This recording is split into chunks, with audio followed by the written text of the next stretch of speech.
Good evening, everyone, and welcome to the zoo. The minions with me this evening are SkepTock, Hi, everybody. who is also going to be running the tech side of the show for me, thankfully, which is especially helpful considering I'm currently dealing with a cell phone rather than a computer. Then we have Donkey joining us as well, Good evening, one and all. Prospero, Hello. Blind Press, Ahoy! Johnny Hellcat, Hello, hello. Adam, Hi. and Jenna. Birthday girl. Yay! Happy Happy birthday, Happy Jenna. birthday. Thank you.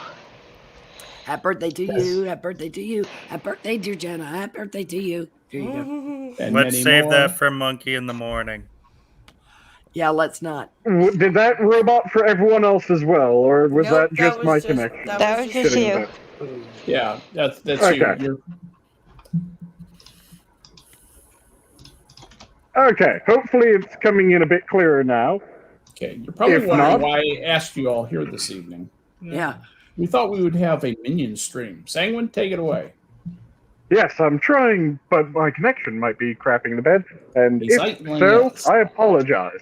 But yes, as it is a Friday, I'm of course the keeper for the night, unless my connection completely shits the bed, and then Skep, you're up on short notice. How are all of you guys doing tonight? I'm actually very happy because I just finally got Pincalo to get himself something nice. So he got himself a new camera. Oh, Very nice. Yes. All of you geared up for the festive season? Are you talking about Kwanzaa? Yeah. No, I'm talking about one of the real holidays. Well, I've No. spent the last 2 weeks with Saturnalia? friends and I haven't murdered them yet, so. And they haven't I will murdered accept- you, you know. Yeah, that's the I will bigger. accept That's Saturnalia, and that's I the will bigger also point. accept Yule. Yule, Saturnalia. You mean this isn't just about me and my birthday? No. Yeah, We have sorry. to celebrate other people's birthdays? Yeah. Yes.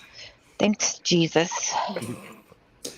I And love several other gods, depending on your I particular... love True. that Kwanzaa is a holiday beginning on December 26th and lasting for 7 days. And it is a celebration of community, family, and culture.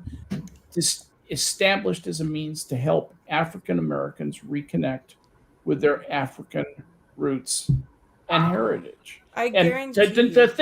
to think that Kamala Harris was celebrating that as a young girl in Africa when she was growing up. If you go Really? to Africa and if you go to any African country and you ask them if they celebrate Kwanzaa, do you think they'll know what the fuck you're talking about? No, they don't. Only if they've been to university. Well, there were the... I'm trying to remember the group. I know that it was... Malcolm X started a group that was trying to effectively ship the blacks back to Africa as part of his insane... He was trying to revive the Back to Africa movement. Prospero, who was Yes. that? Who was Marcus Garvey, right? Marcus Garvey, I think. And then Yeah, the Back to Africa movement. but then there was the whole Pan Africa thing of Naisi. Of Nyeri. Nyeri, that's right. Yeah, And yeah, Tanzania. Yeah, exactly. and people latched onto that here. And that Community, man. Communism. What the Yeah. fuck? Practically the same word. It's awesome, man. You know, it's just great. It all flows together, man. Meanwhile, in Nigeria, they're sending people to university in Britain and becoming petrochemical engineers. But you just do your thing in Tanzania, there, buddy. Have a good time. Yeah, Yeah. that's always something that drives me crazy whenever I hear, well, it's systemic racism, and I'm going, well, it doesn't really seem to be affecting the Nigerians all that Well, much. let's talk about that briefly, because one of the things that happened to Nigeria was that it was still being exploited Yes. when Frelimo and all those, African movements were getting going back in the 30s, 40s, and 50s. Nigeria was still happily pumping oil at the behest of, it was Portuguese, right? And Nigeria was a British. Was that a British? Okay, I forget from time to time. I'm getting old. Anyway, Portuguese had Mozambique, and but they had some on the East Coast too. What was the one on the East Coast they had? Mozambique is on the East Coast. Okay. Anyway, the upshot of that was that Nigeria was quietly getting rich, getting much richer than any of the sub-Saharan African countries, with the exceptions of Zimbabwe and South Africa. And it was only when their colonial connections got nuked that they took a big step back. But by then, they had done enough education and enough development to where they could nurture along their petrochemical industry. And that's what Prospero was talking about. Mm-hmm. And also they do very well in healthcare. Yes. Because as a former EMT that functioned in the greater DC/Nova area, you can't really name a facility that doesn't have a sizable percentage of its staff as Nigerians. Yeah. Well, that probably comes from the Angola is what I was thinking of, Prospero. On the West Coast. No, Okay. yeah, on the West Coast, yeah. Was I saying East Coast? Yes. Yeah. That's why you said Mozambique. I was going, okay, I'll just shut up.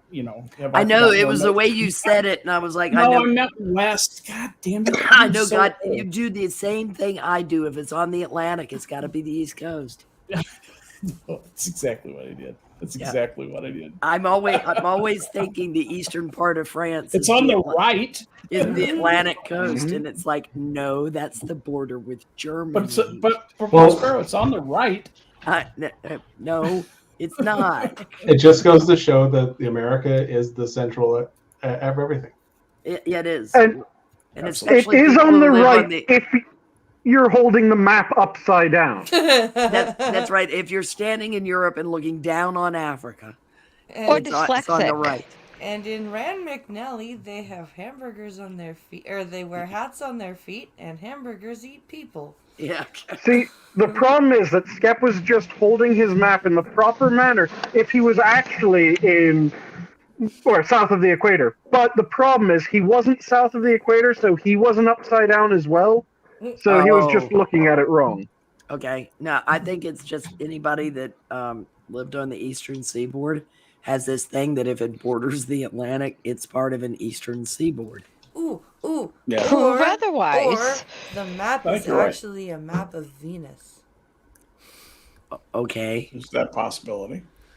It's Venus. it's kind of a spins, long shot. Venus spins backwards, so Oh yeah. east God. is west and west. Oh, so that's what Larry Niven was thinking about when he fucked up his Louis Wu story. Maybe. That still is one of the funniest things ever. A guy who wrote actual hard science fiction, like Larry Niven, completely gets the direction that somebody would go to celebrate their birthday for 24 straight hours. While circumnavigating the globe, he has him go in the wrong direction. That's just funny. It is. It's awesome. It's just one of those.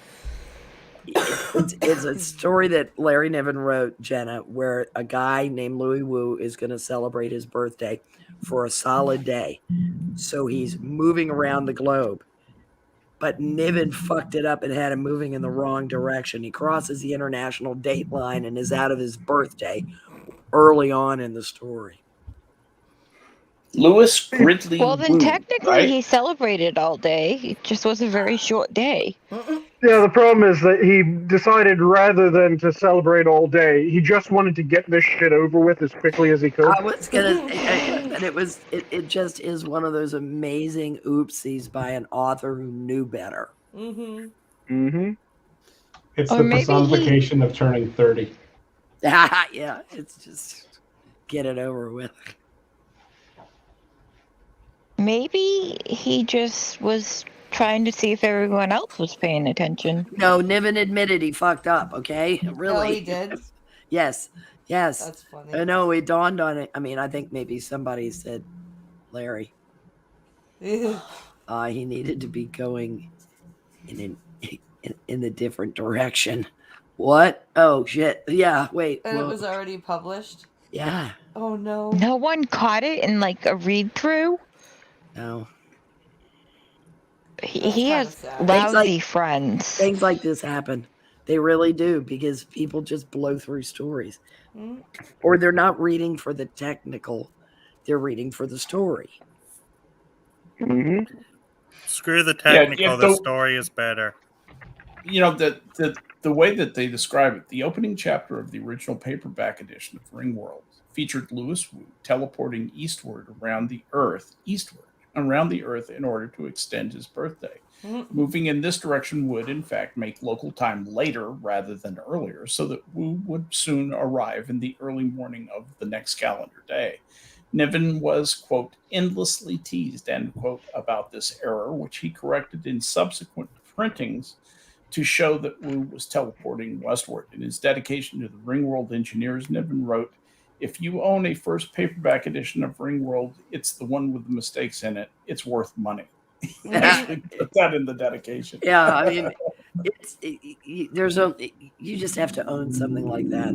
Oh, yeah. I know. Oh, I know. Oh, yeah. And you know that he just sat there and went, how the hell did I do that? How did I do that? But it's like the way we manage to do if it's on the Atlantic coast, it's got to be the East. Yeah. It's just one of those blind spots that we can develop because of common frames of reference to our country. Mm-hmm. You know? And it drove me crazy with European history for the longest time. Because Do you know what the error that really pissed him off that he got wrong? It was what he was really embarrassed about in Ringworld. I just happen to know this. He got the. I don't know. What is it? It was, I think, Neptune's moon. He was trying to reference it, and he referred to it as Nereid, and it's Titan or something like that. Not Titan, or Triton. That's what it is. Mm-hmm. And he got that wrong, and that was the thing that he was really upset about. Yeah, it's just stuff happens, you know. Yep. Oh yeah. Yeah, it is Triton. And those guys were, they had nothing like the kind of ability to research things that we do now. No, not at all. What, you mean Prospero they didn't knows have... trudging to the library. You mean they didn't have pretty much the wealth of the human experience and knowledge at their fingertips? 24 hours a day? The fingertips had to use books to get to that information. Books and card catalogs. You bet. Microfiche readers. There you go. Yep. Yeah, man. That was high tech, man. Or if you were like me, you had to wait, 3 to 4 weeks for what you wanted to be translated into Braille. Sure. Or to be shipped to you because some other blind person was borrowing the only copy of the book that you needed to read. No. See, what you needed to do was you needed to find someone who was just fresh enough to reading that they would still really be receptive to, you're doing a great job, but proficient enough that they could read interesting words and just go, okay, here, let's see if you can read this. What's this? What I need for a research paper. Come on, Johnny, read it. Yeah. Read it out loud so I can make sure you're reading it right. Except the problem is that even though I'm a blind person, if I'm doing something for educational purposes, I have to read it in Braille.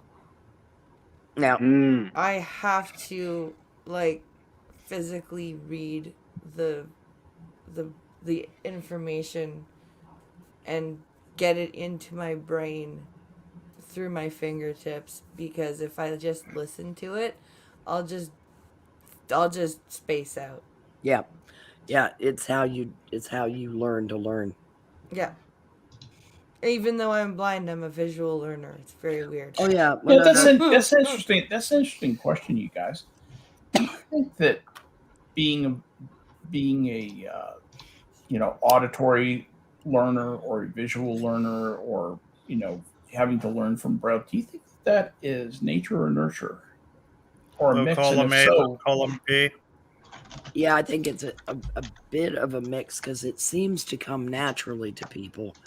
They have where very does the nurture come in? That's what I'm interested in. I can see a basic nature a thing. fundamental I'd want to say it's predisposition. similar to language. Certain people have an inclination to learn several languages rather easy.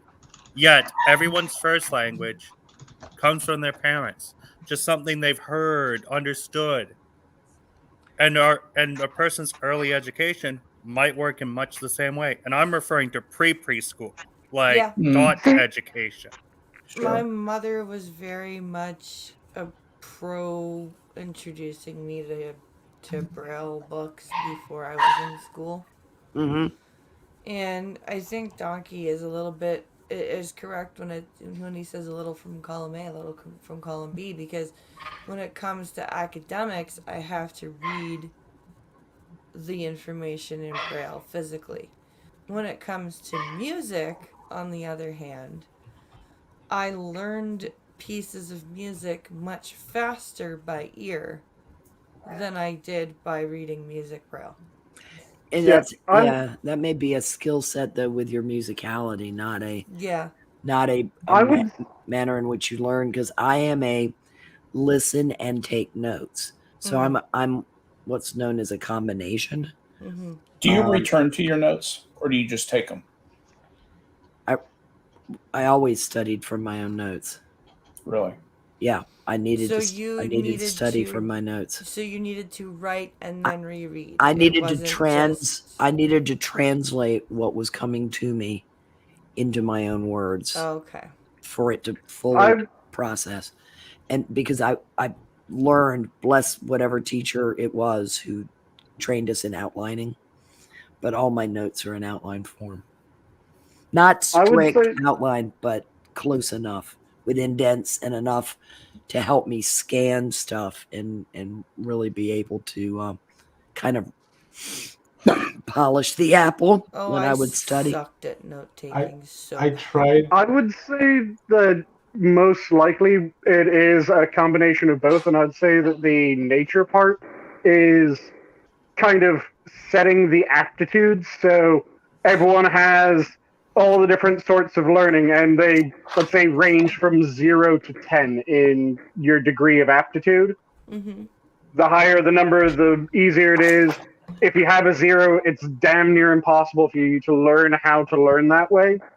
And then the way that you actually end up learning best is the way that you learned how to learn that corresponds with your greatest aptitude.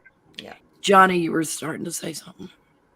Oh, like when I started learning my job, like the programs and how to use it, and we were doing this over computers rather than in person, because typically when they train people, they usually they'll fly in an instructor from Texas or Illinois, and they'll have them go over the programs and what to do, what not to do in person. But with COVID being a thing, they did it over computers, and I found it was a lot easier to, at first I was absorbing it just fine, but it began to be, there were so many, you can do this, but not under this set of circumstances, or you can do this if this and this and this are specifically, if things are aligned, like the planets are aligned, you can actually do something with a claim or whatever. And I found that having to write it down was the best way to learn it, or to at least maintain that the knowledge when it came in. I had to write it down. Yep. And I tried outline form because I haven't written an outline form since high school, and I'm like, yeah, I can do this. And yeah, it was garbage then. I was garbage at it now. Yeah, I wouldn't know. I'm not sure that I was pure outline. Maybe it would be considered more bullet point now as a style. But if you're trying to explain to me how to do something, I'm going to want to write down what you're saying to me. And I've actually had people mock me for it. And I'm like, let me just take my notes, please, because unless you want me coming back to you again and again and again, because my mind can wander very easily listening, and my mind can wander very easily reading. Yes. If Pincalo and I are talking about something over the phone, for example, and he's trying to give me, because he's driving, he's trying to give me instructions on something, I will have to kind of get him to stop for a second and go and repeat like the first half. And be like, okay, so this, and this. Okay, now continue. Yep. And then he'll finish, and then I'll say the second part, and then I'll go, okay, so from the beginning, blah blah blah blah blah blah, blah, and just run all the way through, like, because that's how I set it. Like, I try to set it in my head. Yep. And make sure that I'm not going to make a mistake, or like, it's just yeah. I want to have the things to reference, and if I can map it somehow, either in my head or on a piece of paper, that's the best way for me to actually learn it than doing it. Repetition is a great teacher, but I found without notes that I would not retain to the extent that I wanted to retain. I find that it depends on the thing that I'm doing that will dictate what learning strategy I need.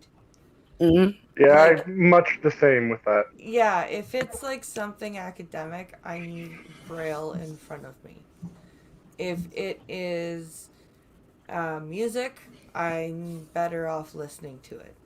If I'm learning, say for example, I'm going to learn a new route in the city, then it's physically going there, walking it, like feeling it, smelling it, hearing it. Yeah. Like all of that. Like, it really depends on what I am learning that will dictate how I learn it.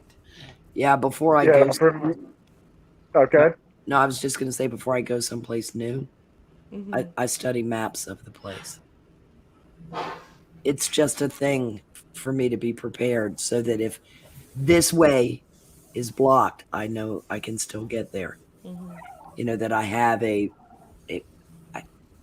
can transfer that map into my skull. Kind of. For me, it massively depends on what I'm learning, how I best learn. In general, if it's academic, I have, as I've mentioned before, a rather exceptional auditory memory. So when I was in a lecture, I could have the choice of, I could sit down, listen to the lecture, just paying attention to the lecture, and remember 80 to 90+% of the lecture. If I tried to take notes, that would drop substantially, because I'd be focusing on taking notes rather than focusing on the words being said at that given point. Yes. And that meant that I wouldn't be able to lock it in my mind as well. Though Yeah. there were times when a lecture was sufficiently complex that what I would do is I would listen to the lecture and then immediately after the lecture jot down key things that I'm going, okay, this is something that will try to eke out of my memory somehow. Let me write down this aspect. Whereas with other things, I'm very much in favor of learning by doing. For most things, that's how I learned how to cook. I learned how to cook because I was fed pizza, breakfast, lunch, and dinner for a month. And decided, fuck this. I need something else. So I learned how to cook, and I have a fair hand in it. I learned how to whittle, not by watching other people whittle or reading on whittling or doing anything like that. I learned how to whittle by grabbing a block of wood, going, fuck it, I'll try to carve a Celtic knot, and carving a Celtic knot. But then there's other things that I need to learn by watching someone do. And it just really depends on what I'm trying to learn, which method it requires.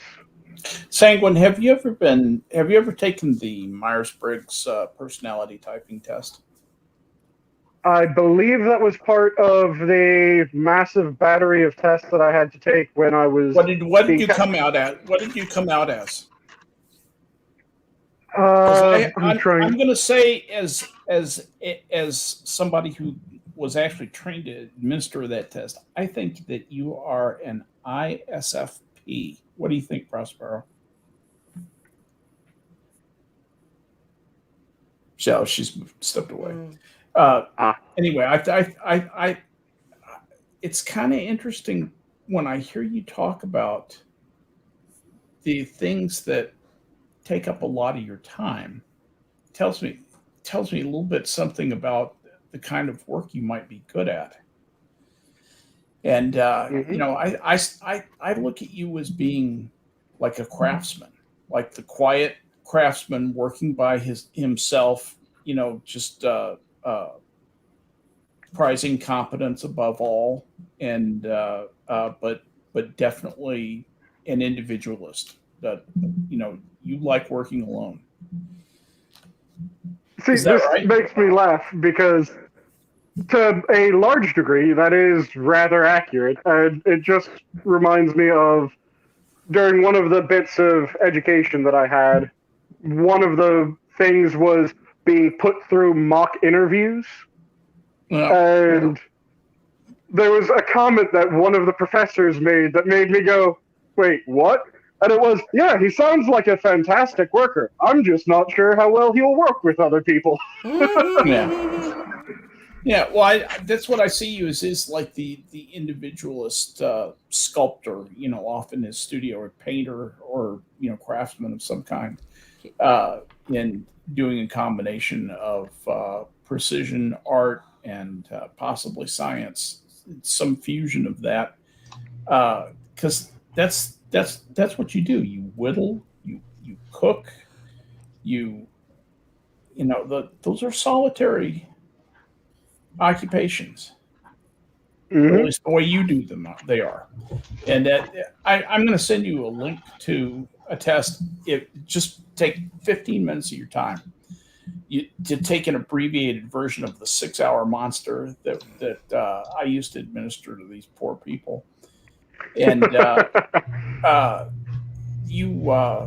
I would be very interested to see what you come out with. Does anybody else know what I'm talking about? Yes. I know Prospero does. I know the Myers-Briggs. I've heard of it. Oh, that's right. You and I've talked about that. What do you think? You think I've got Sanguine called out about right? I do. I think you're absolutely right. And I'm just sitting over here going, when you mentioned the working with other people, I'm just like, I hate group work. Is that the 4-letter test? Yes, it is. Okay. Yeah, so I have Sanguine as he's introverted as opposed to being an extrovert. He's not really the salesman type. He's Though I do have a fair hand. Hold on! Don't debate me. Don't debate me on each one. We'll never get through this. You are sensing, and as opposed to intuitive. You are very aware of your outside environment. That's what makes you good cook and things like that. It doesn't mean you're not intuitive. It just means that you're very clued in. You take the things that move you tend to be things that you sense. And then in terms of the way that you reason, you go first to your heart, not your head, which I think is very interesting. It makes you that SF, that the rarest combination of that in all of Myers-Briggs. And on top of that, you're definitely a perceiver. You're not a judger. You are the endless philosophizer and looking for complexity within complexity. That's Sanguine. That's Sanguine to a T. I bet he tests out that way too. Yeah. And I'll let you guys know that if you'll take the exam. Oh yeah, absolutely. I'm game. We'll do it. If you want to, we can just do a Discord call. If I administer the test, it will take you about 5 minutes because I know exactly how to do it, and I'll just read the questions to you, and you select an answer, and I do all the scoring for you, and I'll tell you what you came out as. Nice. Yeah, I'm game for that. Okay, cool. Because I think you'd be an interesting one. Real quick, guys, I gotta duck out because I said I was gonna be here just till midnight. But late. I'm late. Yeah.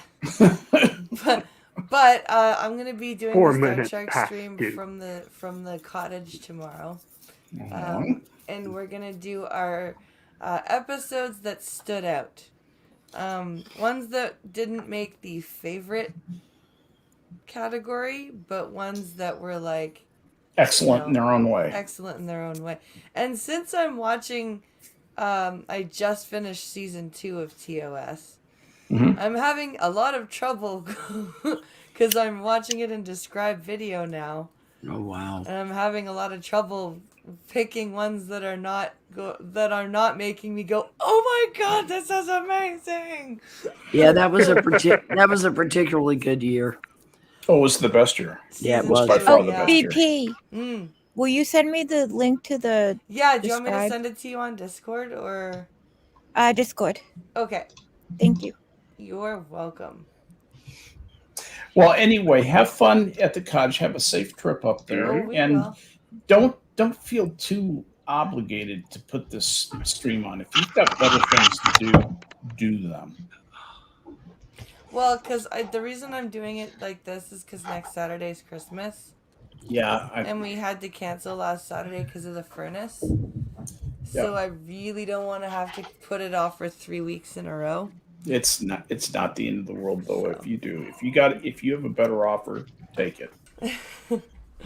All right, guys. Well, as far as I'm aware, the stream's still going. Yay! I will I'll let you guys know. All right. We'll see you tomorrow. Have a good rest of the show, guys. All right. Have a good one. Night. Bye. Night, BP. Night. Good night. The mention of teamwork earlier reminded me of something that I've brought up a number of times in the past. And I can't remember the general's name, but there was a general who had a similar idea when it came to military troops. The thing that I've noticed when it comes to teamwork is that there's really two main axes that a person can fall upon when it comes to teamwork. They can be they know what needs to be done versus the no clue what needs to be done. Or rather, and they fall on the axis of they know what needs to be done versus they don't know that they don't know what needs to be done. What I mean by that second category is it's someone who knows they know what needs to be done while they actually don't know what needs to be done. Which is infuriating. Or actually, let me rephrase that. You have the know what needs to be done, doesn't know what needs to be done. The one that I just mentioned is the most infuriating person, which is the person that doesn't actually know what needs to be done, but knows that they do. And believes that they they always know. fuck it up. Well, they believe that they know what ought to be done, Yes. and they're doing the wrong thing. Exactly. They are the most infuriating person to work with, and there's always at least one of them in every group from what I've seen. And if you're in a particular hell, you will have the group where damn near everyone is that person. And you're just sitting there going, what? Oh, God damn it. Why? And sometimes... Sounds like a Democratic Party caucus. Yes, exactly. Sometimes Yeah. you will be the person that unfortunately is in that fourth category. The people that know what actually needs to be done and know that they know it, they're beautiful to work with, amazing sons of bitches. Also, the people that I absolutely love are the people that don't know what needs to be done and know that they don't know what needs to be done, because those people tend to be the ones that you can just give the mundane task that needs doing, doesn't require any real effort. Ladies and gentlemen, what we're hearing here is the frustrations of somebody who doesn't really love working with a team. That's what we're hearing. That sounds like some. I'm going to be on Sanguine's team because I don't know what I'm doing, but I know I don't know what I'm doing. And I would love you on my team, because that means that when I was in college, whenever I had to do a group lab with people or some shit, because that was how the course needed to be done, if there was a person that went, okay, I have no clue what needs to be done, please tell me what I can do, I knew immediately that if there was ever we need to have someone run a stopwatch for this section, I could just go, here's a stopwatch. When I tell you, hit the button. When I tell you, hit the button again. And they will just be the most attentive stopwatch in existence during that moment. And I would never have any problems with them. All I got from that Sanguine is a migraine. From the experience or from my explanation? Sure. Why not both? So the answer is yes.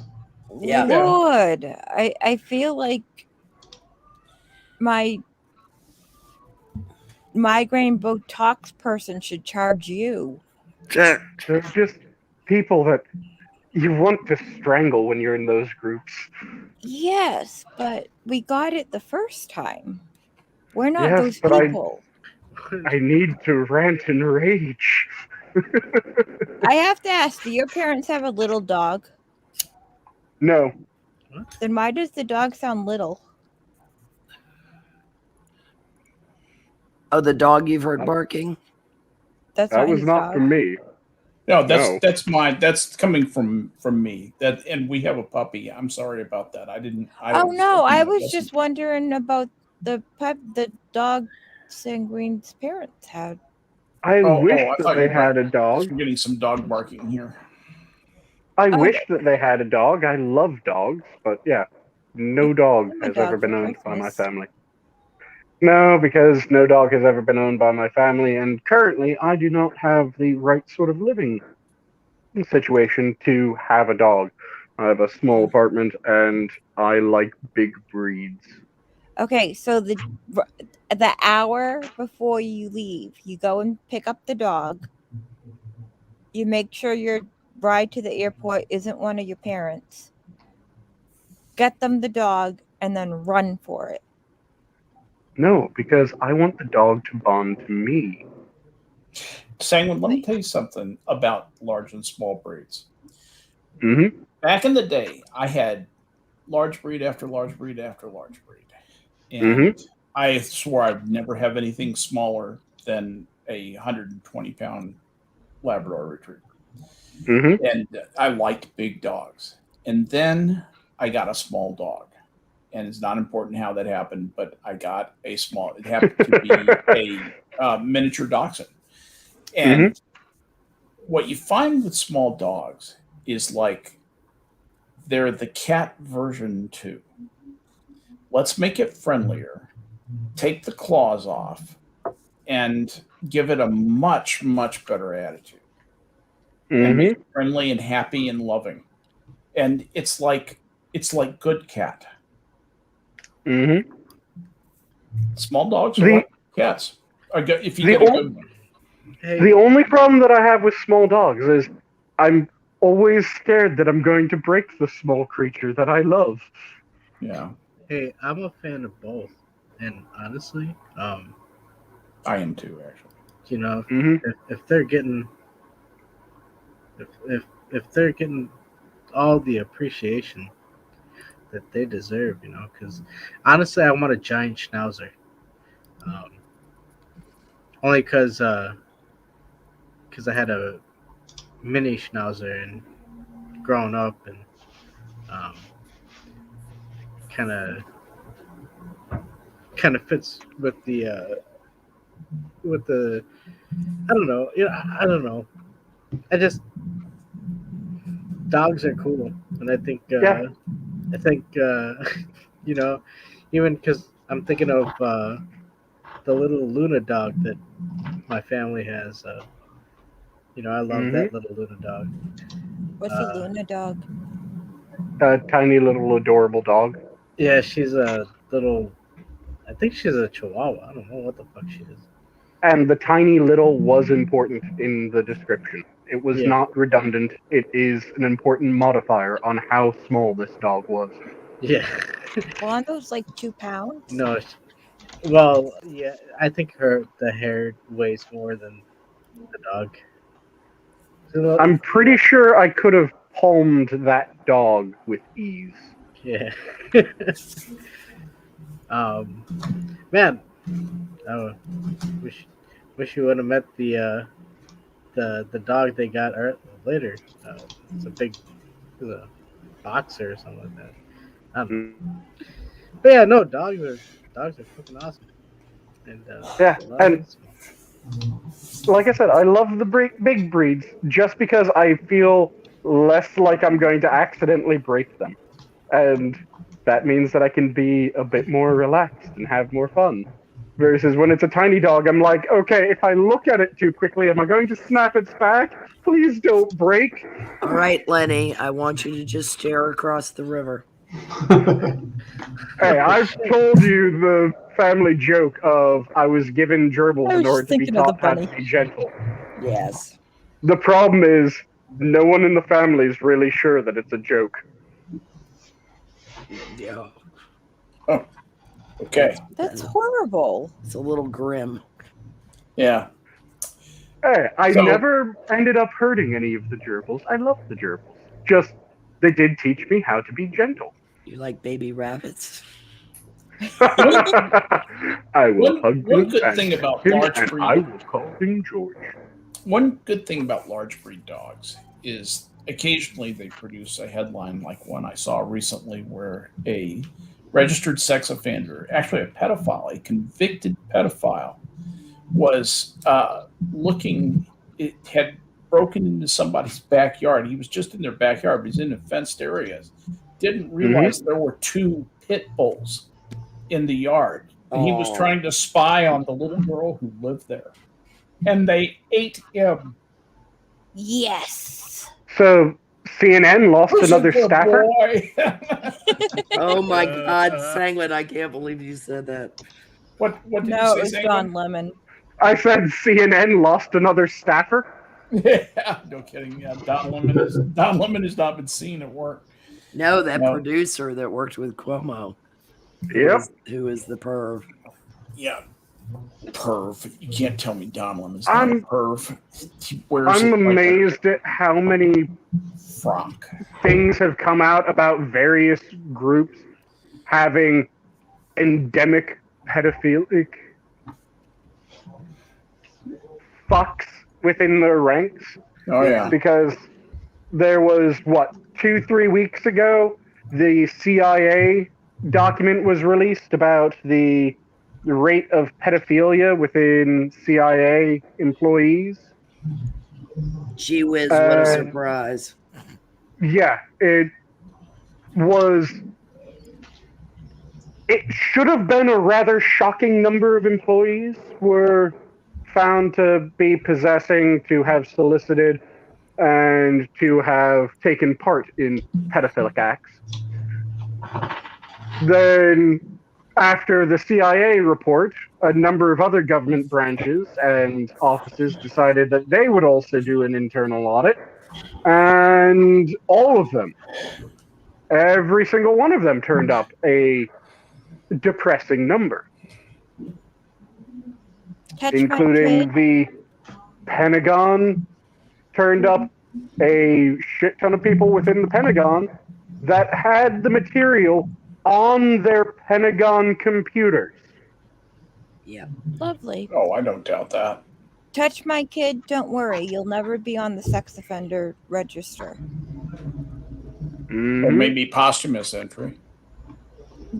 Yeah. They'll never find him. It's listed among the also rans. Mm-hmm. I have great right tracks for a reason. Well, I don't, but I have them around me. It was just back to back the CIA reports, the reports from the Pentagon. Then I think there were reports that came out of ICE as well as the FBI, and then the CNN shit that came out, and just going, okay, is there any major institution that doesn't have endemic pedophilia?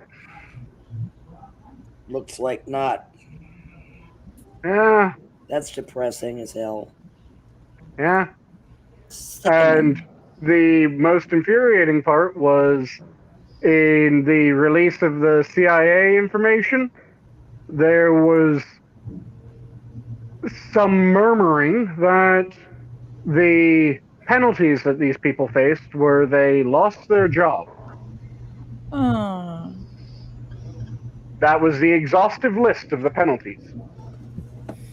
Like they weren't reported to the authorities. Like they just there were their jobs. Several cases where they were saying that the people no longer worked at the CIA, but the CIA was not interested in forwarding along the information for fear of what could be released should the person be interrogated. Or could be divulged if the person should be interrogated. You got to remember that they're banking on the normal person not seeing that. Yeah, I mean, that's pretty clear that they're saying, hey, we don't want to release the information because we don't want to oust the people who are implicated. But for every Joe Schmo out there, they don't want these people to know. That's I wonder if they built Bill Colby the guys. What I think you should. If they built William Colby was the head of the CIA who suddenly drowned in a rowboat, like next to the pier that was part of his home. We just found him drowned. Mm-hmm. Yeah, not buying that. So, was he a one would hope that would be the case, but was he an Epstein friend? No. Colby was actually a straight arrow. He just knew too much, and he knew a lot of things. Well, he was a very inconvenient man to have around. Now tell me, how many of these, circumstances have to happen before we say, yeah, maybe there is something going on? Like, holy shit, like, if we can joke and be like, oh shit, yeah, they didn't kill themselves, wink wink, nudge nudge, it's like, okay, well then obviously there's something going on. It's stupid. If it keeps happening though, we'll know it's not It's been going on Bill since the 60s. because he's just too old. What? Who's old? Bill Clinton. Oh yeah. Yeah, but they did spawn another creature. Chelsea? Yeah. Yo. I think Chelsea has Hillary likes swamp to do her own aspirations. dirty work. I'm just saying that you won't be able to eliminate the Clintons entirely. Bill might be getting too old, but Hillary's still around and kicking, and after Hillary gets a bit too old, they still have their progeny. Can't you just imagine that conversation? Honey, tonight we're going to train you in wet ops. Here's how mommy gets rid of her enemies. Yeah. This one Remember- here, this technique is called the Vince. Multiple shot suicide. With Remember- with the non-dominant hand. Right, exactly. Only call this number when there's problems that you can't deal with personally. 4 shots in the back of the skull. Suicide. Mhm. Yeah, and a compliant That's called suicide. coroner, and you've got it made. Mhm. And then he managed to fucking hang a red necktie on the doorknob. And then he fucking pulled the trigger with his toe. That's all, Come on, that happens. Could happen. That could totally happen. Yeah. You get See, this- visited. That just reminded me of one of the most fucked up ways I of think getting someone else to allow you to commit suicide from history.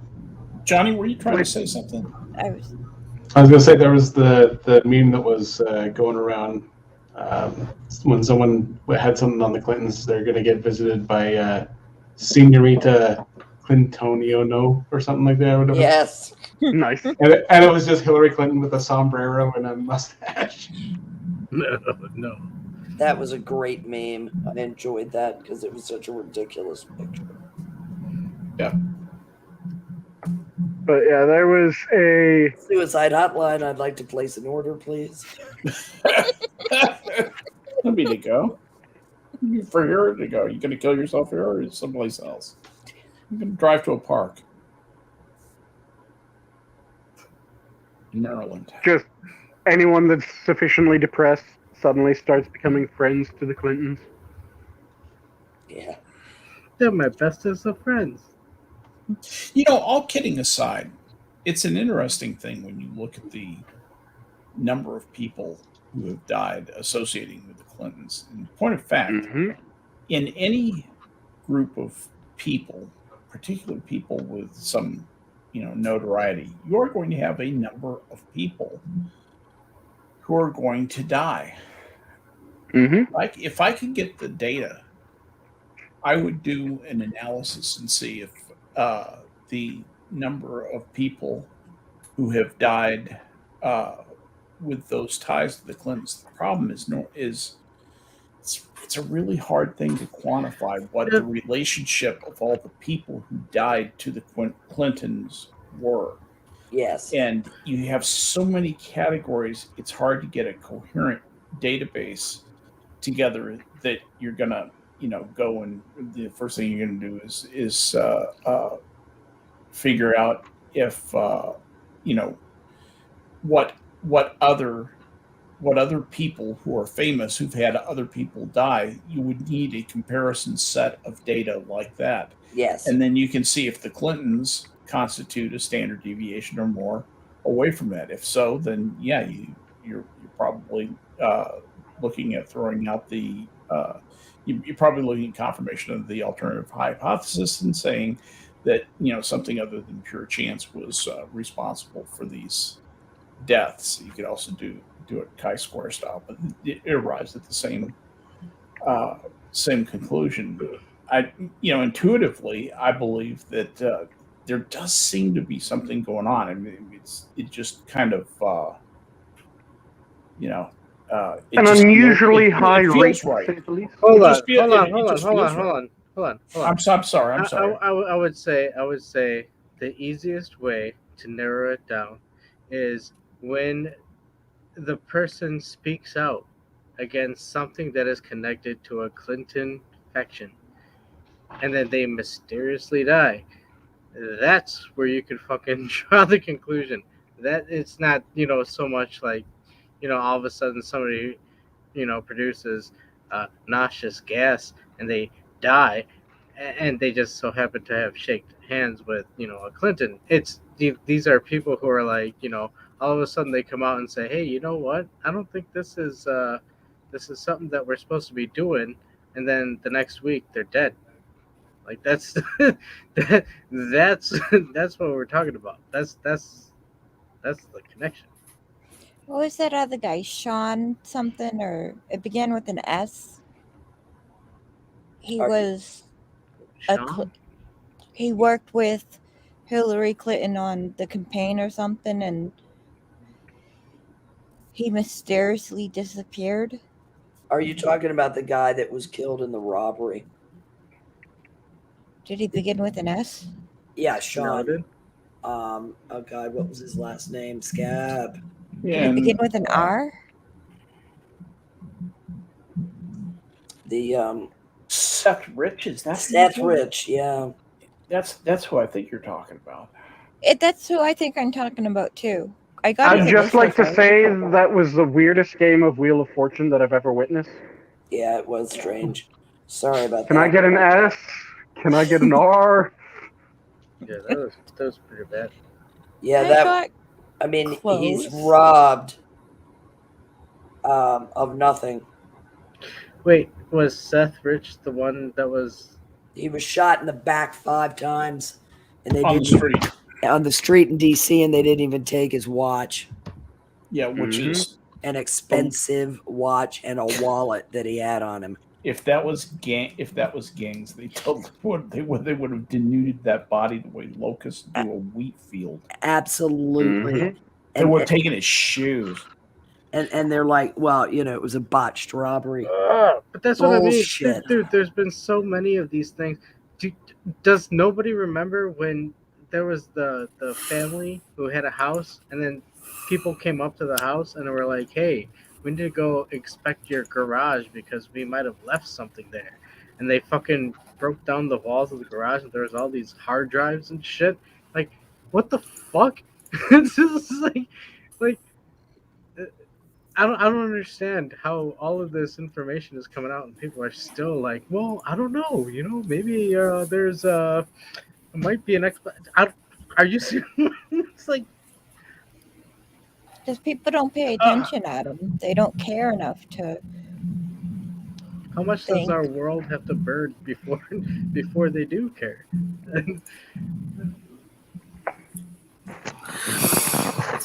That's a good question. Johnny, you got one. What? You got one. You confused somebody. With your. I think Jenna just confused someone as well. Well, I do absolutely love that whenever I have the avatars, they always say hi to Prospero, even though she's nowhere near her. I know. Nice. It is the strangest thing. It's like they're not even looking. It's like my name is still here. Hey, you fooled me once. Maybe twice. Live on So stream. shame on you. Shame on You can't Johnny. get shamed again. Shame on me. You ain't got shame again. Yeah, dude. Hey, but So- it is Fool me a once. nice feather. Why is Prospero pretending to be Elizabeth Warren? Well, she's promoting her newest cookbook. I have actually. This was gifted to Prospero. Actually, Yes. she is one of us now. One of us. Yeah, look at her smoking that cigarette. Only one of us smoked them cigarettes. I'm talking Did about you guys? Yeah, Head I get the cheap red smokes. Whoa! That's racist. Okay, we got to draw the line somewhere. That's not as racist as what earned me my feather. Well, Did you guys hear? I think that might have been my suggestion about the room. You know what? In the You know what, Discord Prospero? server. I think. Wow. Did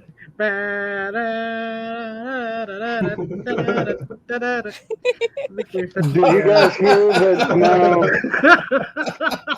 I think we hit the title screen.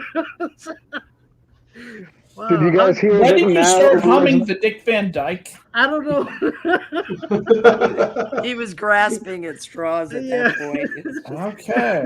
I think he was trying to do a Random moment. Like a closing type Yeah, of thing. deliver me, please. Play the Yeah, credit. Play the Just credit music. credits.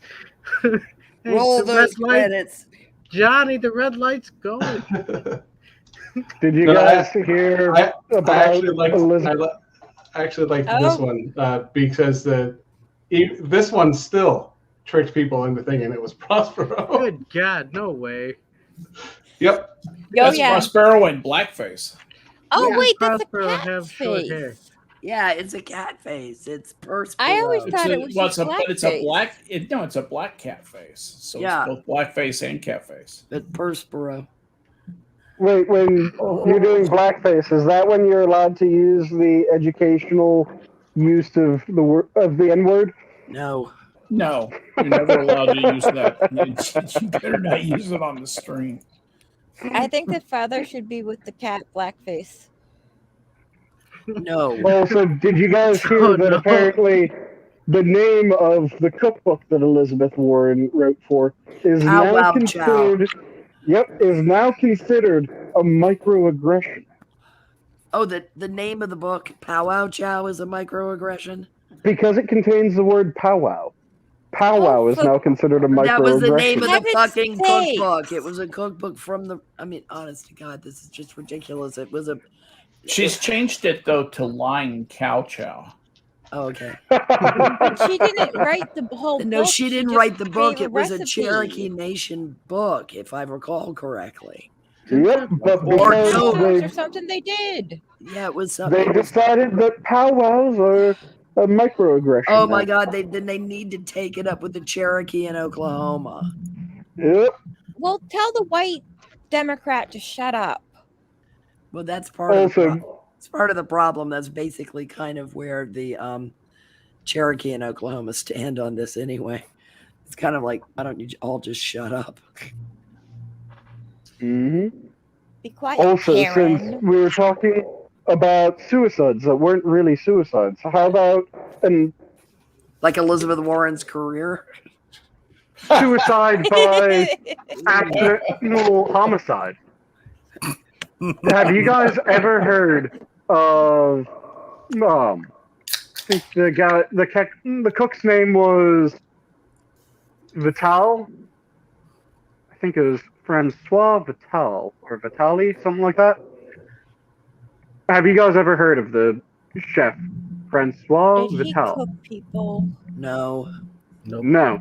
He was a rather famous chef in France and is supposedly the originator of the and I just blanked on one of the mother sauce's names, and I don't know why I just blanked on it. Cream sauce, mother sauce. What? Which one? Are The you talking? cream-based mother sauce. Which And I don't know why I just blanked on it. Bernays? The Do you know the first letter? Cream-based mother sauce. Okay. Maybe- Holland. No, it's not hollandaise. it Cream-based sauce. is What- bechamel. what- Bechamel. Bechamel. Bechamel. Bechamel. I blanked Sauce. on bechamel for some reason. Sauce bechamel. Yeah. Yeah, Vitale is the man who might have been the originator of the bechamel, and he was known for these massive feasts, and he was a personal chef to one French noble until that French noble was executed by the king for having feasts grander than the king's feast. So he then was employed by another French noble who then started having feasts grander than the king's feast, but at least invited the king to every one of his feasts to make sure that he didn't get us out or didn't get executed as well. And it was during one of these feasts, Vital had scheduled for a delivery of seafood on the second day of the feast. And the first day of the feast, there had been several issues that had popped up, causing him to be rather on edge and extremely embarrassed. So the second day of the feast rolls around, and he gets the first portion of the feast out, because these were all-day feasts. And there were supposed to be 15 days of feasting. And I think it was the second day that this happened. The fish, he got word that the fish was not arriving. So he tried to find a backup, and then he got word that the backup wasn't arriving. So he tried a third backup, and that wasn't arriving. So he decided that he would end it, because he couldn't face the people after his feast had just blown up so spectacularly. But he didn't want to kill himself with his own hands. So what he did was he went to his chambers. He had been given a sword by the king at one point for one of his feasts, and he put the hilt of the sword against the door and the blade of the sword at his neck. And he held the sword there, knowing that someone would eventually come to check on him. Eventually, someone did come to his you're door. You're talking about Francois Vatel. Vatel? Okay. Vatel. V-A-T-E-L. Yeah. I've heard this. He's like a 17th century guy. I just realized who you're talking. When you said the sword and the door thing. Yes. I heard this story. Yes. So the person who came to his room threw open the door because they had fantastic news. The fish arrived. Exactly. The fish had just arrived, and they slammed the sword through Vatel's throat. What a by throwing open the door. So he committed suicide by forcing someone else to drive the sword through his neck. Vatel was so distraught about the lateness of the seafood delivery and about other mishaps that he committed suicide by running himself through with his sword. His body was not discovered until someone came to tell him about the arrival of the fish. Mm-hmm. That's from the encyclopedia. Yeah, if I remember correctly, there's two different versions. There's the one where he did it himself, and then there's the sword against the door version. Well, yeah, the one that you're talking about came out of the 2000 film Vatel. With Gerard Depardieu playing the titular role, and that's the way they did it. But I don't think it actually happened that way. Okay. Yeah, I prefer that version just because it's far more fucked up. Died for want of lobster sauce. Yep. The phrase meaning to die or be devastated due to a minor disappointment or mishap. Anyway. Assassin of the Grey.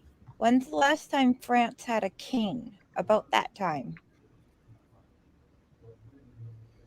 When's the last time? Was he asking when this happened? Yes. 1820s, 1830s was the last king. Yeah, and this was in the 1600s. This is 1600s that this guy lived. This was like 1640 something, I want to say. No, it's about 30 years later. And a half? Yeah, about 1670 or so. Okay.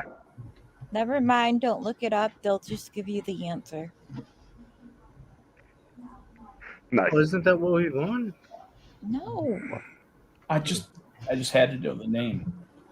You know, and that's why I thought doing the Trivia Pursuit Jeopardy thing with you three would be phenomenal. Just to see how that would work. As long as you could truncate the explanations for the answers. but good luck to you there. Yeah, the way that Trivia Pursuit puts their answers is really kind of yeah. I mean, I've run into the gray area questions in Trivial Pursuit, Or the way they ask their questions sometimes. It's like, hold on. Three. You know, exactly what do you mean by that? Is Elon Musk an African American? Technically speaking, Yeah. yeah, Yeah. So is Josh Blue. Oh, yeah. yep. Wait, Okay. I Elon have a Musk dear is friend African-American? who was born and raised in Rhodesia. Uh, And when it was called Rhodesia, he was a member of the Rhodesian Special Forces. Let me tell you, this guy is tough to the fifth power. And yeah, he's 10 years older than I am now. He's still kicking around, but he shouldn't be alive after what he's been through. But he's very, very interesting guy. But I call Alan he's my token African American. Whoa. That's yeah, kind of like I knew somebody who was from Zimbabwe. Their wife was from South Africa, and their children, a couple of them were born here, and they were like technically they're African American. Mm-hmm. that's kind of like one of the people that my parents are rather close to. That was forcibly drafted into the Wehrmacht, then became a Soviet prisoner of war, then became was part of another country. Then that country was conquered. He was then forcibly drafted into the Wehrmacht, then sent to the Eastern Front, became a prisoner of the Soviets, then ended up becoming a prisoner to, I want to say he was handed to the Brits at one point and then the Americans,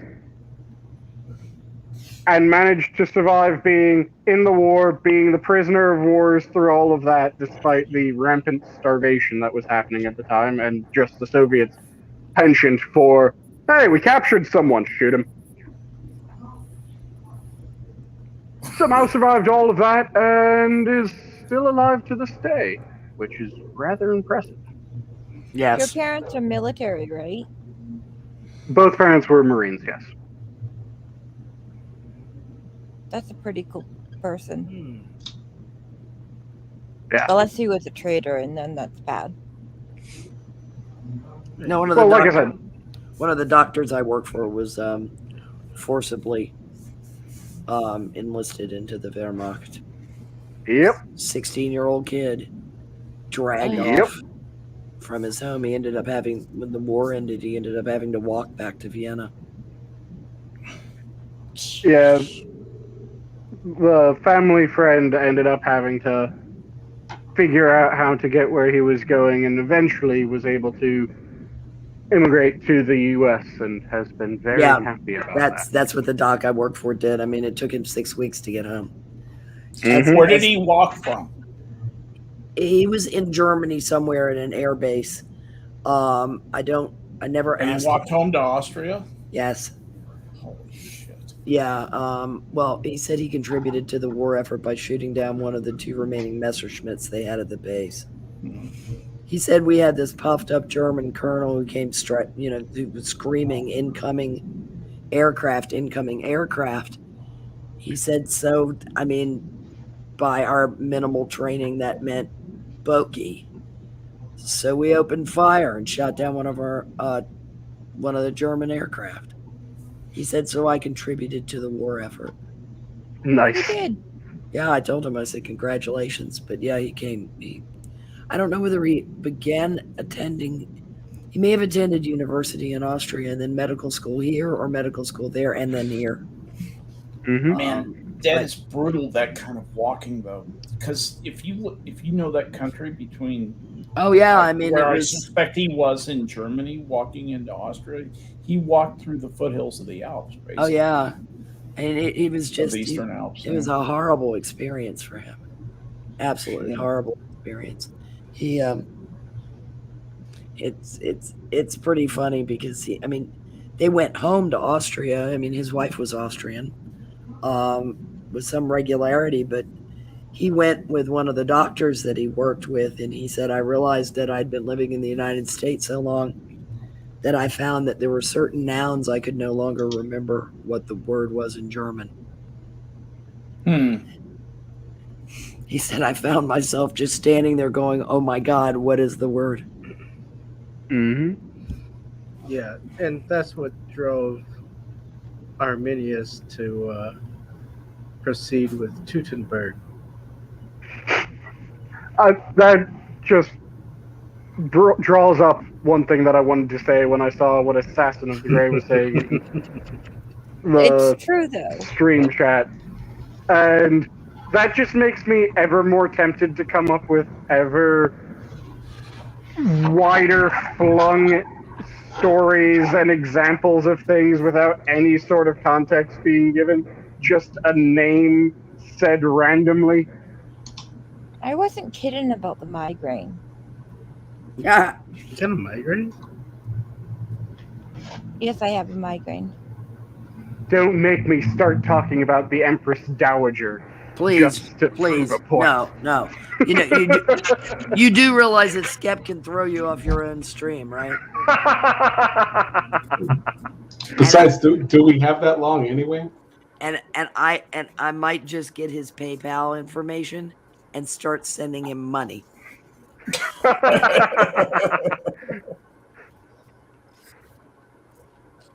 But yes, shall we go back to a bit happier note? Since we are going towards the holiday season, what are you guys most excited for with the coming holiday? What tradition are you most eager to participate Oh, my in? sister-in-law Matilda came into the country today. Well, my house, but she had to fly to the country, so that's happy news. Yay! Nice. And her family, Congratulations. her 7.5 children. Where are they coming from? England. There's a Good. half children? Is the half one a midget? Yeah. It's like, No, she's 5 months pregnant.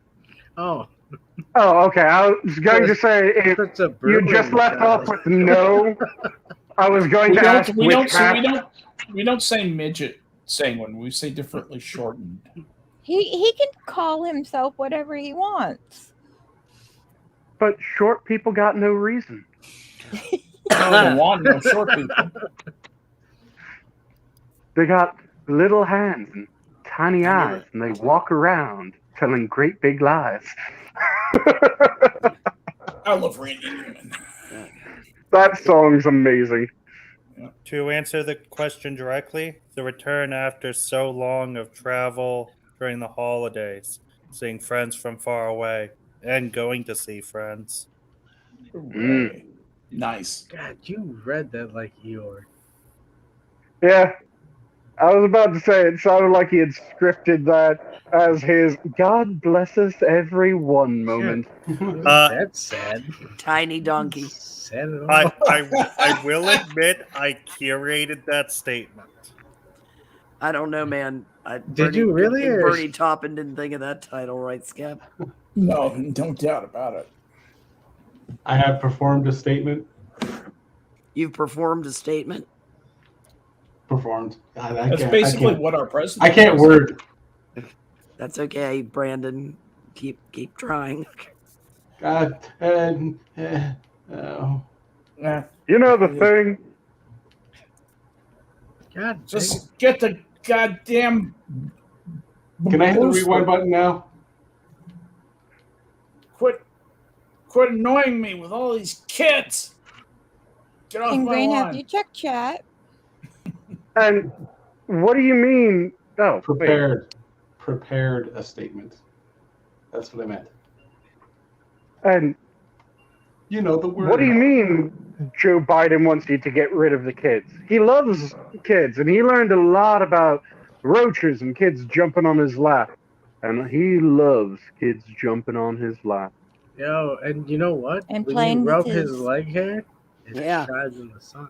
Yeah, it turns Yeah. blonde in the sun, and then he used to like to rub it up and down.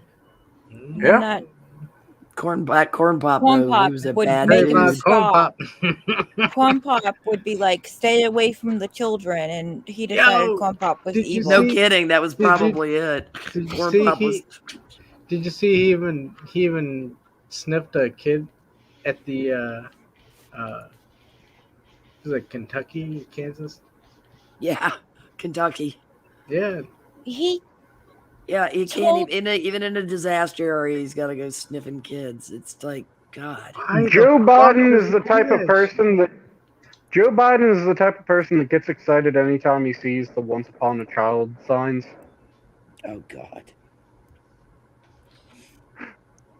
It is uh, the worst name for a store. when Yes. the child was sitting and he said, "Look at you sitting there with those barrettes." She was like 7. You look 19. Oh my gosh. I know. I mean, what is? It's just. Yeah, God. It's just. Stop letting him talk. But this Mhm. is something he Stop would letting say him before. talk. It's just horrifying. No, it's a double-edged sword because it's like you want him to stop, but at the other end, it's like no, keep. This is amazing. Keep talking. Yeah, just keep hanging yourself, sir. It's way worse than Okay. tweets. I'm gonna do a little PSA here, real quick. Please don't time anybody out or hide them on the channel. Yeah, wrenches. I'm talking to wrenches. Please do not do that. Just bring it to Sanguine's or my attention, and we'll pursue it. That's something that we're trying to put out. That was policy laid down by Reject and Hammer, and something that we all thought would be the best way to handle it is to have the keepers do that kind of thing. I know you can do it if you have a wrench, but we're going to ask you to just bring it to our attention, please. And you did you did the right thing. These guys are obviously bots. I just looked at them. You're absolutely right down the middle. But in the future, just bring it up to us, and we'll handle it and give them even less attention. So thank you. Anyway, please go ahead. Mhm. Now I've killed that conversation thread. No, hey, you know what? Can I just say, a fucking Hammer, Polly, and Monkey sound the same, and you never see them in the same room at the same time. I'm just saying. I'm just gonna throw that out there. Polly's been on Monkey's show at least twice. Yeah, well, A lot online more than that. online activity, I could You sit think there. Monkey has the energy to have a conversation with himself He and does change it all the voice a little? time. Yeah, I've heard him do it. Jenna, do you honestly believe that Monkey wouldn't have a conversation with himself? Listen, I don't Of have course the Monkey answers. would have I'm just asking the questions.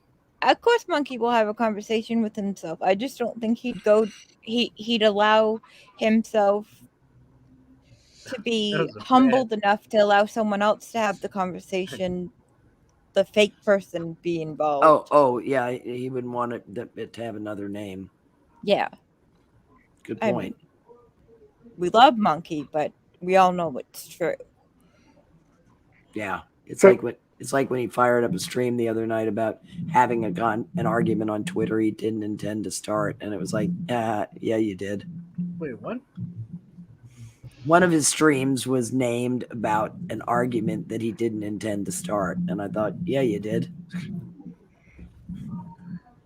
Who? Wait, who? Monkey had a stream the other night where he said an argument about blah blah whatever. I didn't mean to start, and I was like, yes, you did. What other night was this? I don't know, Adam. You'd have to look at his playlist. I can't remember what night it was. Well, last week I want to say Thursday. Hold on. Okay, so I'm just trying to piece together some puzzle pieces here. Okay, I'm sorry. I apologize. No, Adam, you're fine. College debt argument. I didn't mean to start. He streamed it. It was a stream before the last one. Boy. I'm not paying AOC for her. I don't know who did that. College. I already paid for my college, and we went to the same college. She was very strident in her appeal to have her college debt forgiven. She owes like $30,000-$40,000, maybe $17,000. In graduate stuff, right? I mean, this was as Yeah. an adult that she signed for these Right. loans. But Yeah. my point is that she was wearing a $50,000 dress to a gala. Why didn't you just sell that dress? Hop on down. You know, they sell dresses at Walmart. Seriously, you can buy them at Walmart. She could have picked something up super cheap, paid off her debt with that fancy dress by selling that fancy dress, and she's golden. She's given herself 4 raises since she came into the office. Yeah, she really. Have they had 4 raises? At least 2. Okay. I've been a little dramatic, but it's been at least 2 I know of. All right. I would not be surprised if they had voted for. She hasn't served 4 years yet. You know, the thing That doesn't mean she doesn't try to get a every 6 months. Absolutely. We have a population and a Congress that realizes that they can vote themselves money. Yep. We are in trouble. Yeah, was it Franklin who said that we were Yeah, it was going to be Benjamin. yeah, Benjamin we'd be Franklin. okay until people figured out they could vote Right. themselves money. Right. Exactly. And that's what they've been doing. They've been voting themselves money. And then ABC had to say that one senator was standing between, blocking the Biden bill. And it was like Horror show. 51 of them are. 51, you dipshit. Well, and then some assholes running around saying, but they only represent 40% of the population. I don't give a shit how many people they represent. That's not how the Senate works, you stupid shitbag. And either And you're. by the way, that's all about to change. Yeah, they're going to want a popularly elected Senate. We're going to end up like Canada. Can I tell you something that's going on? What are you talking about? Like Canada, our Senate is purely appointed.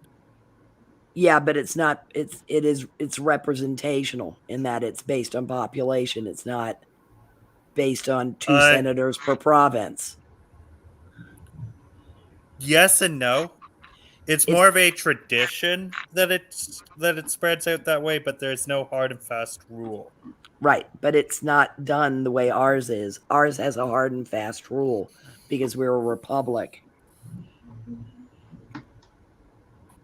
We are a confederation of states. We are not, and that is. Yeah, each region does have a minimum. I think of 2 or 3 senators. Right, No one a needs 3 minimum, senators. but it's what people are arguing is that our Senate should be like our House of Representatives. No, And- fuck that. And that is, it's bad enough that we already popularly elect our Senate. The thing that I find hilarious about them wanting to turn the Senate into being like the House of Representatives is because they want the House of they want more people to be speaking for them, when they could just undo what they did ages ago when it came to the House of Reps, because you guys know when the cap was set at what it was for the number of representatives, right? 1830s. Ooh, much more recent. It was at 1990. After No, the the war. 1900s, maybe. Was it after the war or before, Sanguine? I believe it was right in between for that. Let me quickly double check. In between The 20s. So what kind of? In Gotta at between least the have wars. like a couple of decades, right? Permanent Appointment Act, 1929. Yeah. Yep.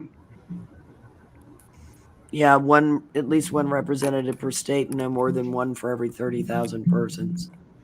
Yep. And they set the maximum number in that. And they set the maximum number at what they did for a very specific reason, which was the entire deal was set forward by the Dems in the House and in the Senate.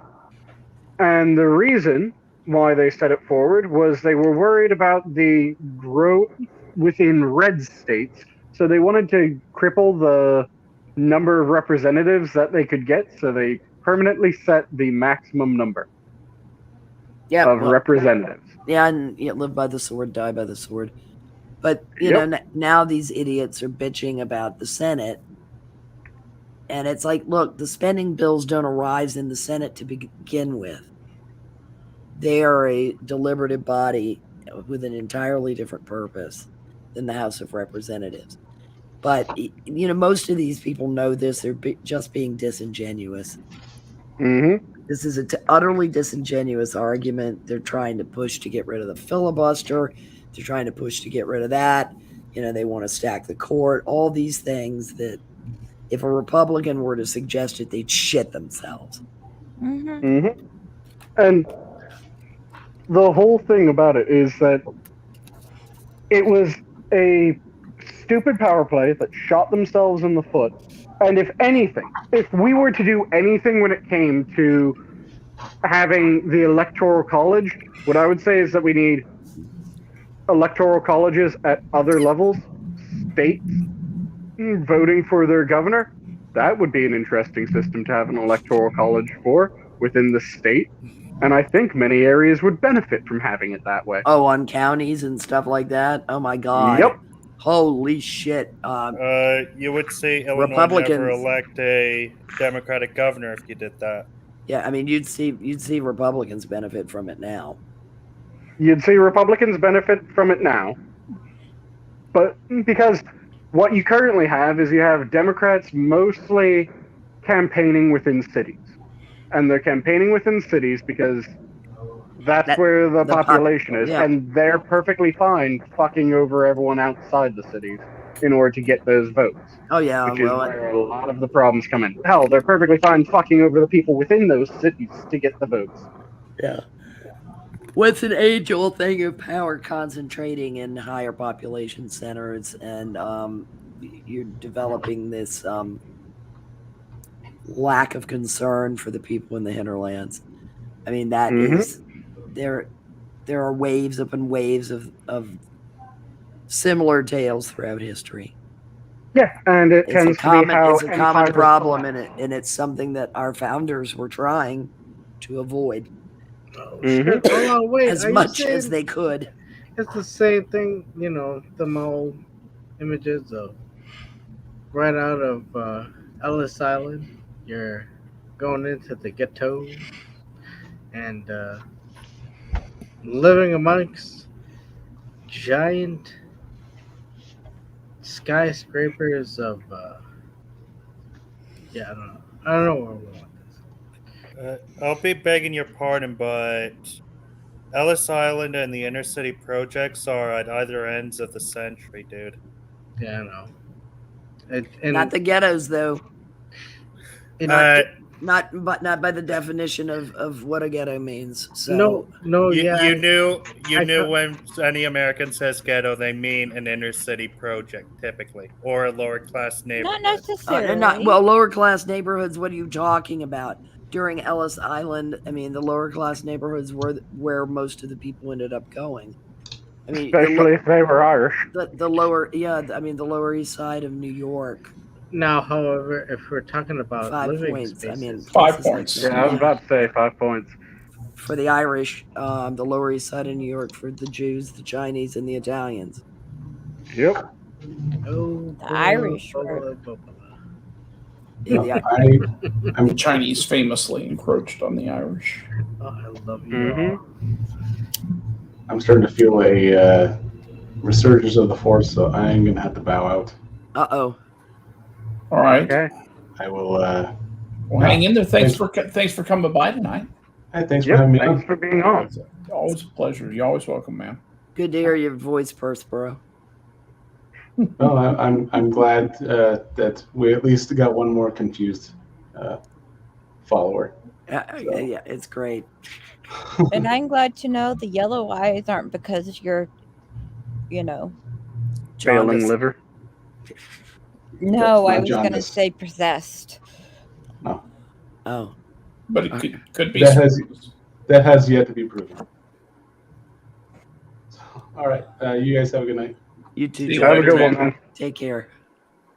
So, to change topics again, there are certain things that should not be designed to look in specific fashions. And what I'm referring to is there shouldn't be any angel tree toppers that look like JonBenet Ramsey, because there's something rather dark about having to search the basement every year in order to find JonBenet Ramsey.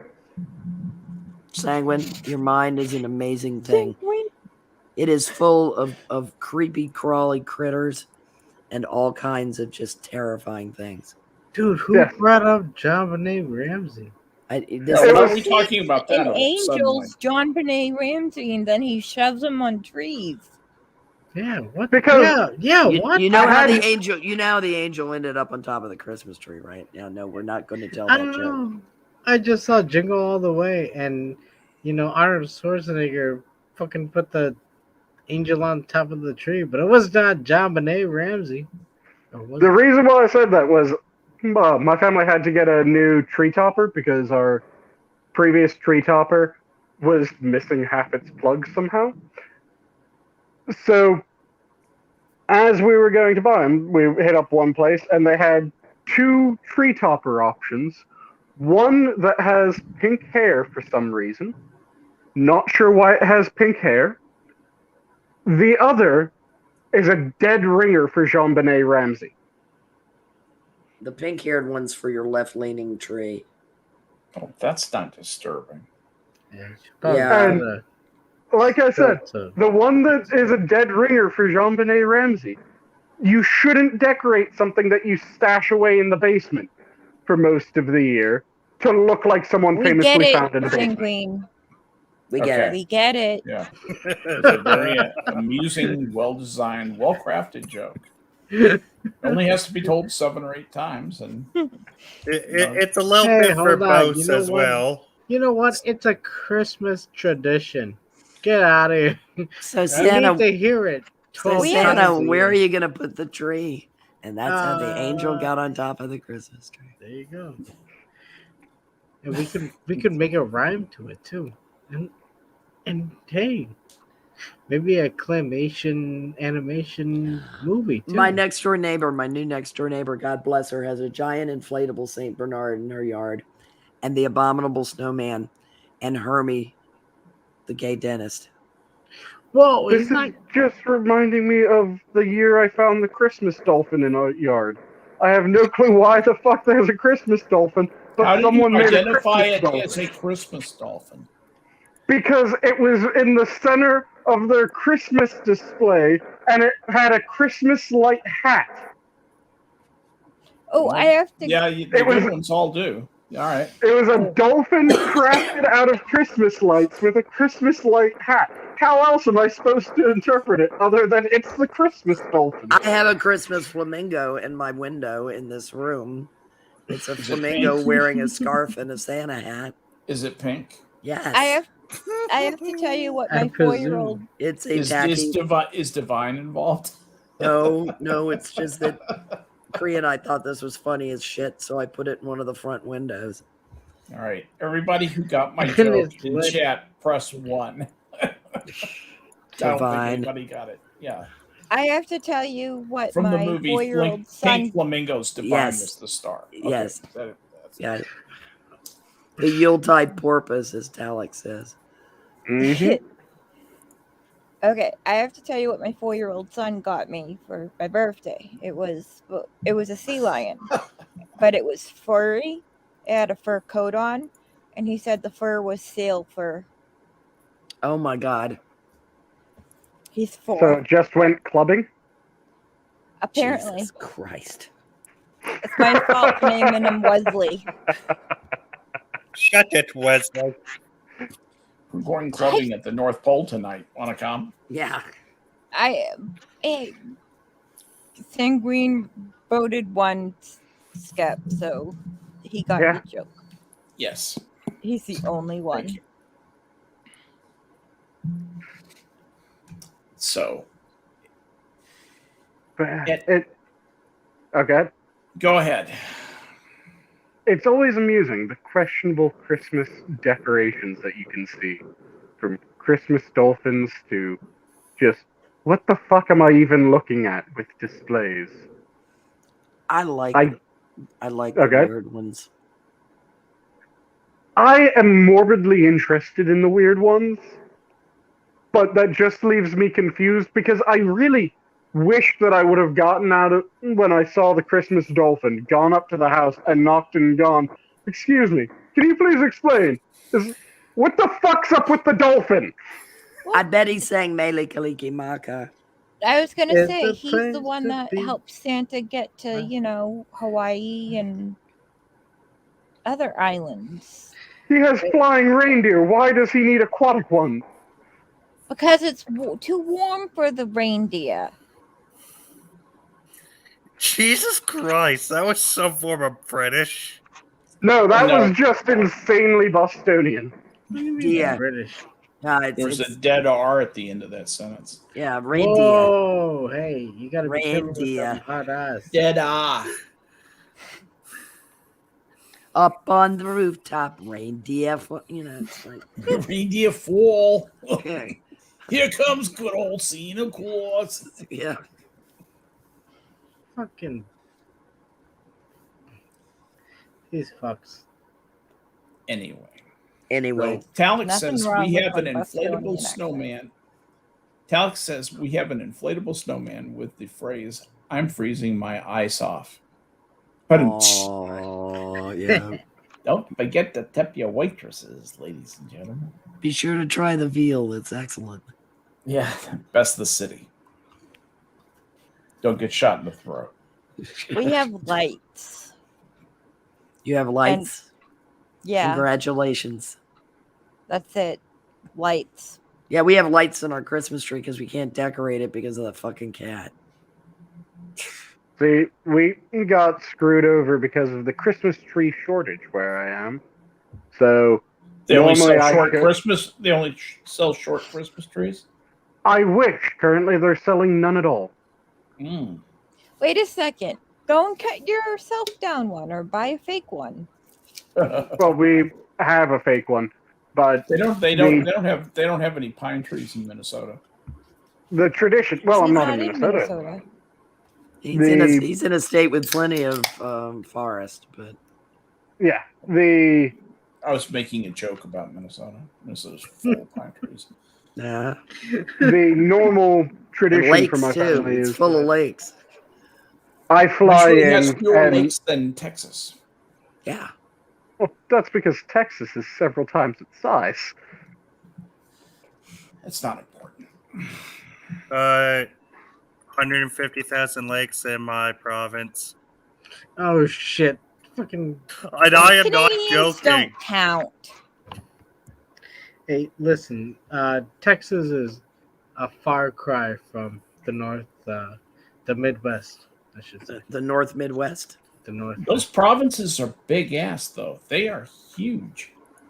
See, what we I mean, they're like 7 or 8 times the size of Texas. They are. They're They're enormous, huge. Well, ginormous. Canada's bigger than we are. only by size. What? Only by size. Well, yeah, but You're looking at a factor of about 1.3-ish Texas for Ontario. Oh, that's Ontario. That's that pathetic little. That's like your Yeah, capital thing, the pathetic little one that is 1,000,000+ square miles. Yeah. What about that big ass Nunavut thing they've got going on? where there's nothing with a bunch of nothing and some nothing. Yeah, there's nothing there. Yeah, man, that's a big bunch of nothing. And Donkey, Cannibalistic Wizard says potholes don't count as lakes.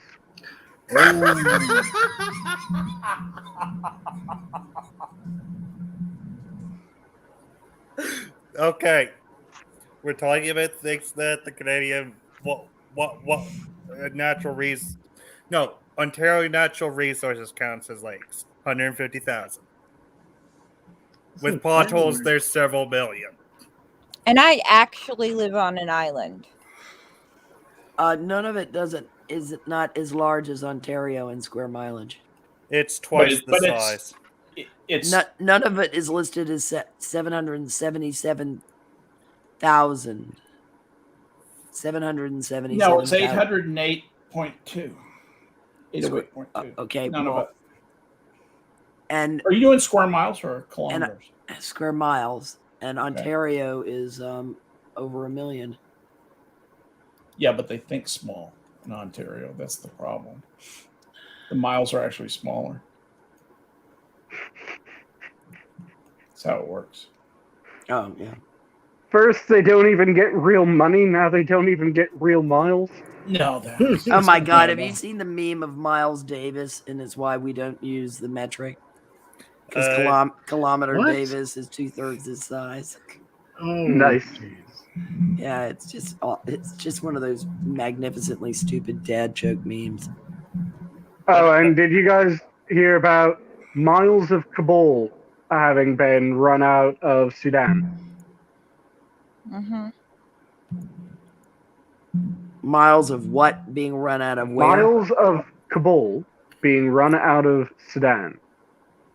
You remember the story after the fall of Afghanistan of the insane English lord that was just going around Afghanistan after the collapse?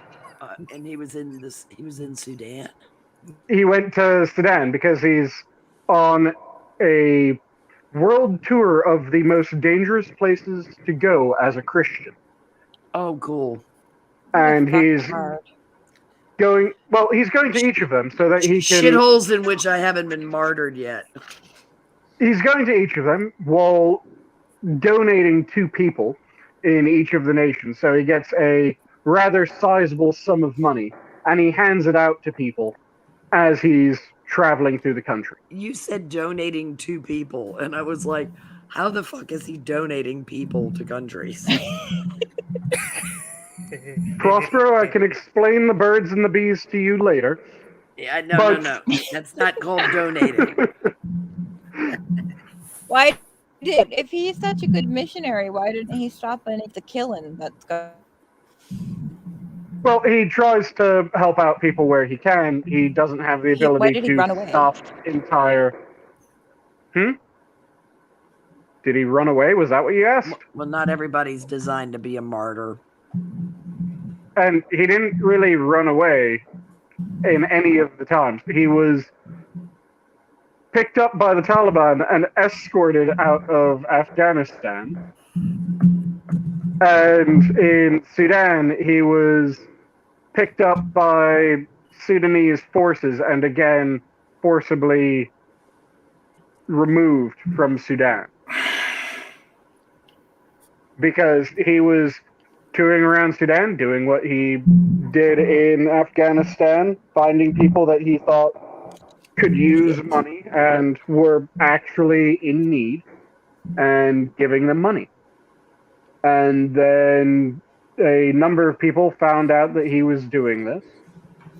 They were mainly people in the West that decided this was something horrendous and should not be done, so they started trying to get him murdered by sending that to various very, very anti-Christian groups within Sudan. Oh, He's that's effectively nice. doing this almost as a form of mission trip. And really nice people. They're just such lovely people You know- on the internet. Really? You so know, they... I know what. nothing. Some people just need killing that's just not happening fast enough, Jenna. But It yeah, just- they... Everything started going trying- on over there, and everything everyone's trying to do to get the other people out, and this moron's just on a vacation. Well, he's actually Again- trying to help people, Jenna, in his Like I own said, very odd way. He takes... Green kind of went out because my volume, my audio's going. He's in going and to out. countries and determining people who need cash resources and giving them cash. And people in the West were outing him because they think what he's doing is somehow terrible because he's a hideous, horrible, nightmarish Christian. Yeah, and he It does was a this white in order. woman named Karen. He does this to help people, and he did this when he went to Afghanistan, gave out money. He gave out, I think he said, almost hundreds of thousands of dollars directly to people. Yeah, and don't do that, you bastard. The NGOs are supposed to be doing that. And yeah, and he hates the NGOs because he looked into how much money actually gets to where the Right. money's supposed to go. Yeah, and it's not getting there. 30% Yeah. of donations to NGOs if you're lucky. If you're lucky, yep. If you're lucky, a lot of them, like, what was it? They're using the United Way business model. Yeah, the no wanker kidding. from The Toys for Tots. Bon Jovi, Yeah. the one that Bon Jovi set up, Yep. where it's, I think, 1% gets to the actual destination. Yeah, it's What the fuck? You know, now, okay, in fairness, there are some countries in which you got to pay to play. Yep. Oh yeah, they want bribery. You have to bribe them. Absolutely. I mean, it's every few years, you know, major corporations get caught paying off the dock workers and paying off the guys who control the ports and that kind of stuff to try to get stuff moved around. And everybody goes bad, bad, bad. But we all know that you got to pay to play in a lot of these places because it's, you know, warlords and shakedown artists. Mm-hmm. And, you know, so NGOs are up against some of that shit. Yeah, but there are a lot more effective ways to take care of this stuff than, you know, some of these large foundations. Because a lot of these large foundations end up employing thousands of people who eat up all that cash. And it's just a pittance that dribbles down. I remember Mark Stein saying about the Clinton Foundation fighting diarrhea in Africa. They'd have been better off dropping the dollar bills on Africa to use as toilet paper. Yep, and that's effectively what Miles Rutledge, the chap who's doing this, is trying to do an end around. He's going to give money to the people that need the money personally. He needs to go to the soldiers that are trying to get people out and feed them. Well, he was going about Afghanistan. He's already helped a large number of people that he met, or a fair number of people that he met, get out of Afghanistan. Who are you talking about, Sanguine? Getting out. Miles Rutledge, also known as Lord Miles, or Miles of Baghdad. He has a number of different monikers. Like I said, Lord Rutledge. Yes, it is Miles Rutledge. He's a 21-year-old, flew into Kabul, Afghanistan, when the Taliban took over the city. Interesting. Okay. One of his other monikers is Smiling Miley, because he's always smiling and being very polite and nice to people. And he needs to feed the soldiers. Well, are they going to accept money from him, Jenna? Probably not. They'll accept food. He's not giving away food. He's giving away money. But he could go to the grocery store. What grocery store? I know. He's not carrying around sides of beef, Jenna. He's carrying around the governments of the countries that left people behind in those nations, like namely the United States, ought to be the ones feeding the people who are trying to get them out. But they're not doing it because they don't give a shit. And there's a retard running it. And like I said, he has actually helped people that he found during the trip get out of the country. He did that in Afghanistan. When he got out of Afghanistan, he then helped several of the people that he met while in Afghanistan get out of Afghanistan as well. Oh, he's a finance student. This is really kind of an investment banking intern. Who is? Miles Rutledge. He's not a physics student? No, he's an investment banking intern from Birmingham. He attends. How old is he on your thing? 22. He attends Loughborough University. Every time I see Loughborough, I'm reminded of Tailed Feature's story about the legend of the American who, when trying to pronounce that, called it Luga Baruga. Baruga is such a fantastic name. I know. Every time I see Loughborough now, it's Luga Baruga in my head. But yeah, it was something that he decided to do. He went to Sudan after getting out of Kabul. People started trying to get him killed. They started trying to get him locked down into the country so that he wouldn't be able to get out, claiming that he was trying to expose people to COVID.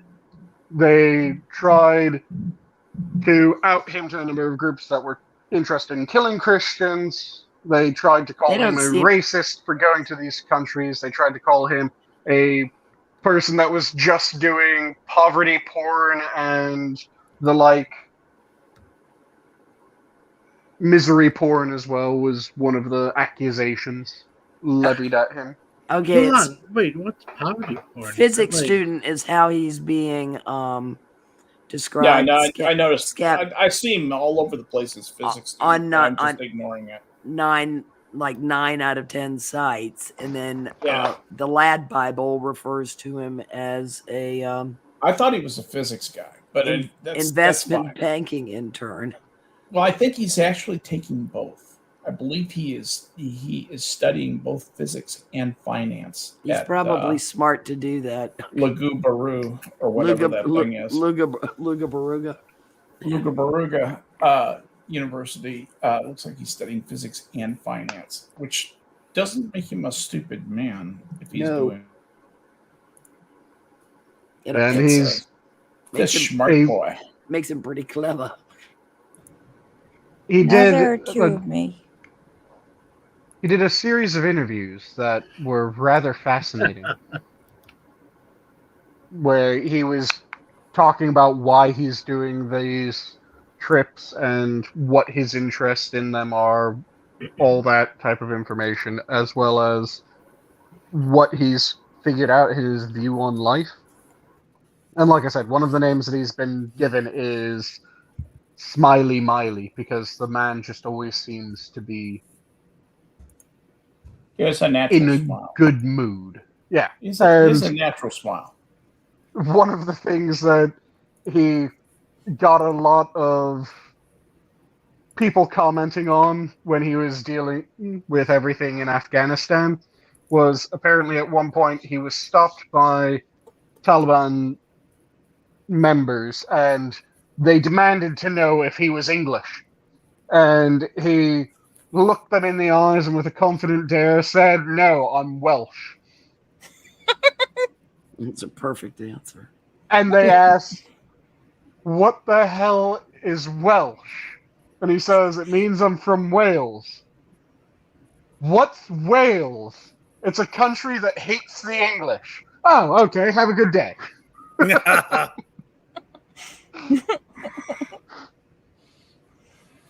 I mean, And was just let on his way after that.